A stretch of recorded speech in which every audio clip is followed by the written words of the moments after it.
ഡയറിയിൽ അവളുടെ കുറെ ചാരിറ്റി സർവീസസ് എഴുതിയിട്ടുണ്ട്. പിന്നീട് കുറെ പേജുകൾക്കപ്പുറത്താണ് ഞാൻ ആ കുറിപ്പ് കണ്ടത്. ഞാൻ നിന്നെപ്പോലെ ആവാൻ ആഗ്രഹിക്കുന്നു, നിന്നെപ്പോലെ ഉറങ്ങാൻ ആഗ്രഹിക്കുന്നു, നിന്നെപ്പോലെ കള്ളു കുടിക്കാൻ ആഗ്രഹിക്കുന്നു.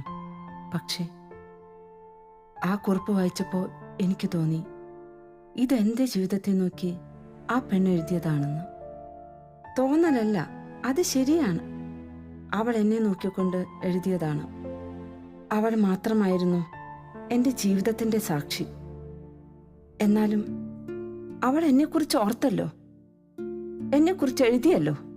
എനിക്ക് അവളെക്കുറിച്ച് അറിയാൻ തോന്നി.